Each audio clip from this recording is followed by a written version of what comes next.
ঢাকা ১৭ আসনে বাংলাদেশ জামায়াতে ইসলামী আয়োজিত গণসমাবেশ। শুক্রবার সকাল থেকেই ভাসানটেকের বিআরপি মাঠে আয়োজিত সমাবেশে যোগ দেন বিভিন্ন বয়সী হাজার হাজার মানুষ। মূলত গুলশান, বনানী, ক্যান্টনমেন্ট ও ভাসানটেক এলাকার বাসিন্দাদের নিয়ে আয়োজিত গণসমাবেশে যোগ দেন শিবির ও জামায়াতের কেন্দ্রীয় নেতারা। তারা বলেন, সংস্কার বিরোধীদের ক্ষমতায় দেখতে চায় না দেশের জনগণ। যুব সমাজকে এগিয়ে আসতে হবে, যুব সমাজকে সামনে নিয়ে এদেশকে আমরা বিনির্মাণ করবো ইনশাআল্লাহ। বাংলাদেশের মানুষের জীবন দিয়ে, রক্ত দিয়ে, বাংলাদেশের মানুষের সাথে পরিশ্রম করে যারাই বাংলাদেশকে করতে জানবে তারাই আগামী দিনে বাংলাদেশের ক্ষমতায় যাবে। বাংলাদেশের জনগণ আর চায় না। সুতরাং সর্বত কারণে এখন মানুষ বিকল্প চাচ্ছে। প্রধান অতিথির বক্তব্যে জামায়াতের আমির বলেন, জনগণ আর বস্তা পচা রাজনীতি দেখতে চায় না।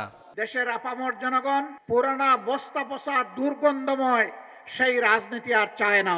নতুন বাংলাদেশ পুরাতন ফর্মুলায় আর চলবে না ইনশাআল্লাহ। আগামীতে জনগণ আর কোনো দলের পক্ষপাত দুষ্ট কোনো সরকার দেখতে চায় না।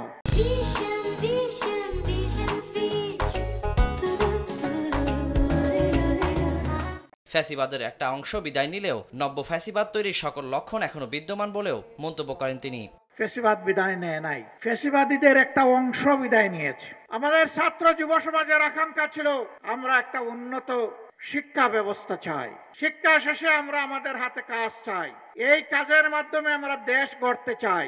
কিন্তু আমরা কি দেখতে পাচ্ছি? কেউ কেউ এই পরিবর্তনে খুশি নন। জনগণের সম্পদ চুরি, চাঁদাবাজি, শিক্ষা প্রতিষ্ঠানের গণরুমে র্যাগের নামে টর্চার ও দুর্নীতির কোনো অভিজ্ঞতা জামায়াতের নেই বলেও মন্তব্য করেন জামায়াত আমির ডক্টর শফিকুর রহমান। তাদের তো অভিজ্ঞতা নাই, তারা দেশ চালাবে কেমনে? হ্যাঁ, আমরা স্বীকার করি আমাদের অভিজ্ঞতা নাই। কোন অভিজ্ঞতা নাই জানেন? জনগণের সম্পদ চুরি করার অভিজ্ঞতা আমাদের নেই। ওয়ালিউল সাকিব, সময় সংবাদ, ঢাকা।